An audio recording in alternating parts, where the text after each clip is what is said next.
नमस्कार, ये आकाशवाणी शिमला है। अब आप प्रभा शर्मा से प्रादेशिक समाचार सुनिए। आज के मुख्य समाचार। मुख्यमंत्री जयराम ठाकुर ने कोरोना की संभावित तीसरी लहर को लेकर स्वास्थ्य अधोसंरचना सुदृढ़ करने पर दिया बल।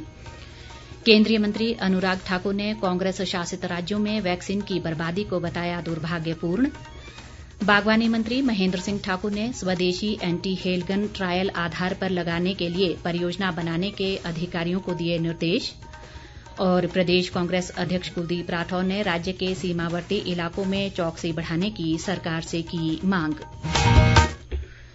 कोरोना संक्रमण को देखते हुए आपसे अपील है कि लापरवाही न बरतें, सभी एहतियाती उपायों का पालन करें और पहला टीका लगवा चुके 45 वर्ष से अधिक उम्र के लोग सही समय पर दूसरा टीका लगवाएं। 3 आसान उपायों का पालन करें और सुरक्षित रहें। मास्क लगाएं, 2 गज की सुरक्षित दूरी बनाए रखें, बार बार हाथ धोएं और साफ सफाई रखें। लोगों को कोविड से संबंधित जानकारी देने और उनके मार्गदर्शन के लिए राष्ट्रीय हेल्पलाइन कार्यरत है। इसका नंबर है 0112397846 और 1075। इसके अलावा हिमाचल प्रदेश में लोगों को कोविड संबंधी जानकारी देने और उनके मार्गदर्शन के लिए 104 हेल्पलाइन नंबर कार्यरत है। अब समाचार विस्तार से। राज्य सरकार कोरोना संक्रमण की संभावित तीसरी लहर से प्रभावी तरीके से निपटने के लिए समय रहते स्वास्थ्य अधोसंरचना को सुदृढ़ करने पर बल दे रही है। प्रदेश में कोविड-19 की स्थिति की समीक्षा को लेकर आज शिमला से वर्चुअल माध्यम से उपायुक्तों, पुलिस अधीक्षकों, मुख्य चिकित्सा अधिकारियों, चिकित्सा महाविद्यालयों के प्रधानाचार्यों व चिकित्सा अधीक्षकों के साथ हुई बैठक की अध्यक्षता करते हुए मुख्यमंत्री जयराम ठाकुर ने संबंधित अधिकारियों को जरूरी दिशा निर्देश दिए। और ब्यौरे के साथ हमारे विशेष संवाददाता। मुख्यमंत्री जयराम ठाकुर ने कोरोना संक्रमण की संभावित तीसरी लहर से प्रभावी ढंग से निपटने के लिए पहले ही संबंधित स्वास्थ्य अधोसंरचना को सुदृढ़ करने पर बल दिया है। वे आज शिमला से वर्चुअल माध्यम से सभी उपायुक्तों, पुलिस अधीक्षकों, मुख्य चिकित्सा अधिकारियों, चिकित्सा महाविद्यालयों के प्रधानाचार्यों व चिकित्सा अधीक्षकों के साथ प्रदेश में कोविड-19 की स्थिति की समीक्षा बैठक की अध्यक्षता करते हुए बोल रहे थे। मुख्यमंत्री ने कहा कि विशेषज्ञों के अनुमान के अनुसार कोरोना वायरस की तीसरी लहर बच्चों के लिए चिंताजनक बताई जा रही है, इसलिए सभी स्वास्थ्य संस्थानों में बाल रोग वार्ड व सेवाओं को सुदृढ़ करने की जरूरत है।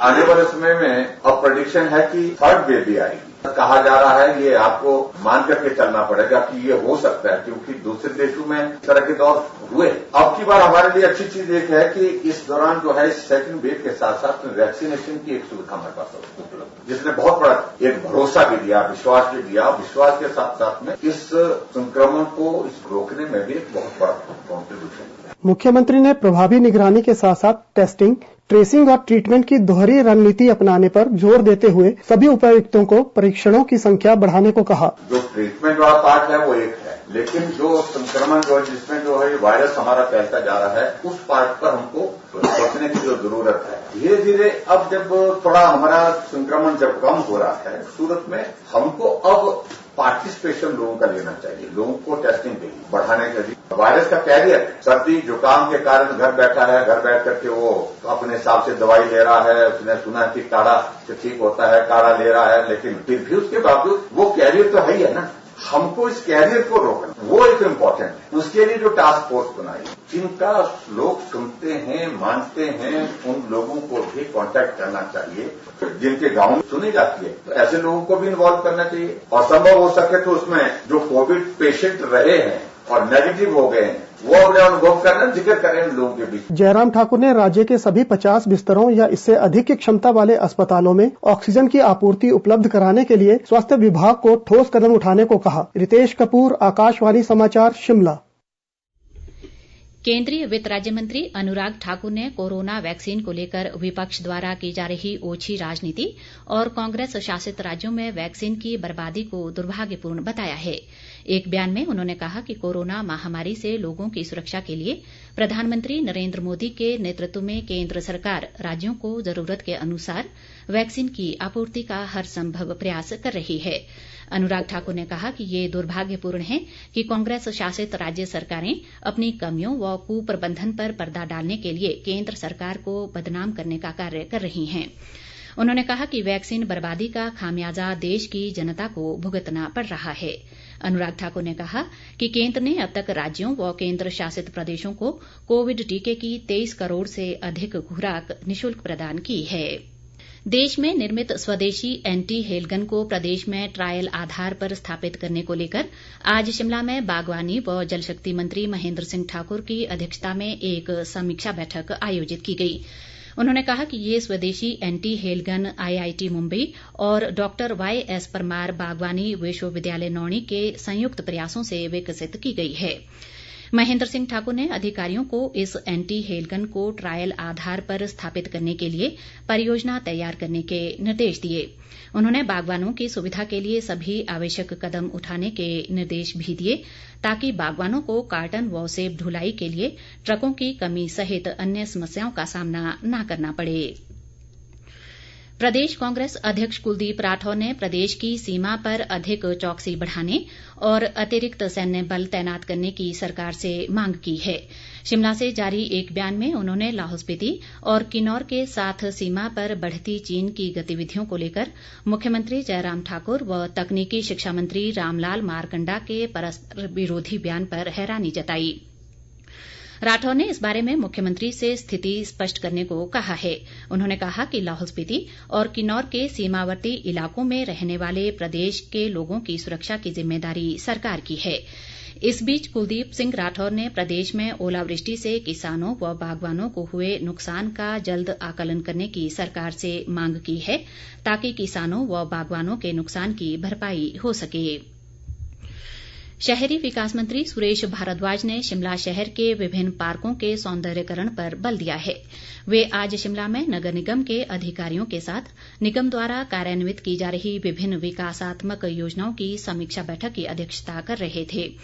सुरेश भारद्वाज ने कहा कि लोगों को भवनों के नक्शों के लिए स्वीकृति प्रक्रिया में सभी आपत्तियों के बारे में एक बार में ही बताया जाए ताकि उनके समय की बचत हो सके।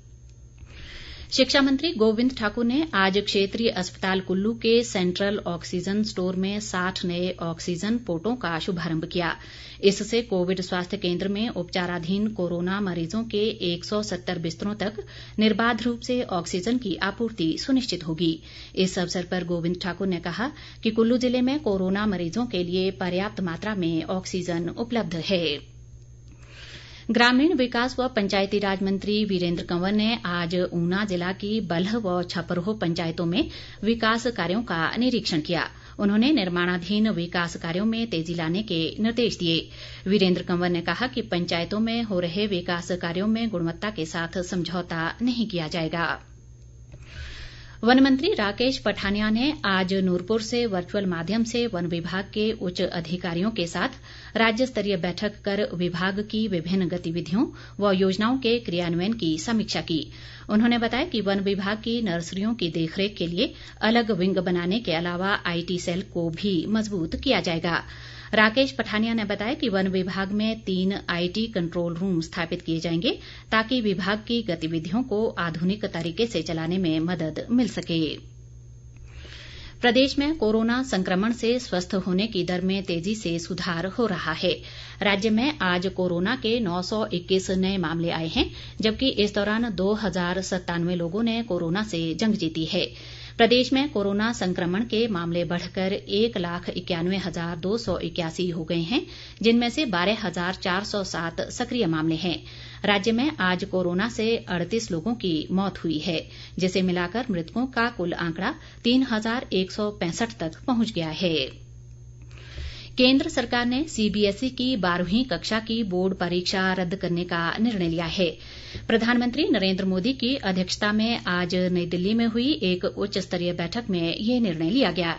इससे पहले सरकार ने CBSE की 10वीं कक्षा की बोर्ड परीक्षाएं भी रद्द करने का फैसला लिया था। जनजातीय जिला लाहौल स्पीति के किसानों को बीज आलू की पर्याप्त आपूर्ति नहीं हो पा रही है। किसानों का कहना है कि कोरोना कर्फ्यू के दौरान कृषि के लिए बीज व उपकरण तो मिलते रहे, लेकिन पिछले कुछ वर्षों से बीज आलू कुफरी ज्योति और कुफरी चंद्रमुखी के ब्रीडर सीड बहुत कम मात्रा में मिल रहे हैं। इस बार लाहौल घाटी के किसानों की 2000 क्विंटल बीज आलू की मांग के मुकाबले कृषि विभाग द्वारा मात्र 200 क्विंटल बीज की आपूर्ति की गई है। किसानों ने सरकार से उन्हें पर्याप्त मात्रा में बीज उपलब्ध कराने की मांग की है। राज्य सरकार की होम आइसोलेशन स्वयं सहायता पुस्तिका लोगों का मार्गदर्शन करने में मददगार बन रही है। हमीरपुर जिला की भोरंज क्षेत्र के भियाड़ आंगनबाड़ी केंद्र में आज सूचना व जनसंपर्क विभाग के तत्वावधान में लाभार्थियों को इस पुस्तिका का वितरण किया गया। अंत में मुख्य समाचार एक बार फिर। मुख्यमंत्री जयराम ठाकुर ने कोरोना की संभावित तीसरी लहर को लेकर स्वास्थ्य अधोसंरचना सुदृढ़ करने पर दिया बल। केंद्रीय मंत्री अनुराग ठाकुर ने कांग्रेस शासित राज्यों में वैक्सीन की बर्बादी को बताया दुर्भाग्यपूर्ण। बागवानी मंत्री महेंद्र सिंह ठाकुर ने स्वदेशी एंटी हेल गन ट्रायल आधार पर लगाने के लिए परियोजना बनाने के अधिकारियों को दिए निर्देश। और प्रदेश कांग्रेस अध्यक्ष कुलदीप राठौर ने राज्य के सीमावर्ती इलाकों में चौकसी बढ़ाने की सरकार से की मांग। इसी के साथ ये समाचार बुलेटिन समाप्त हुआ। नमस्कार।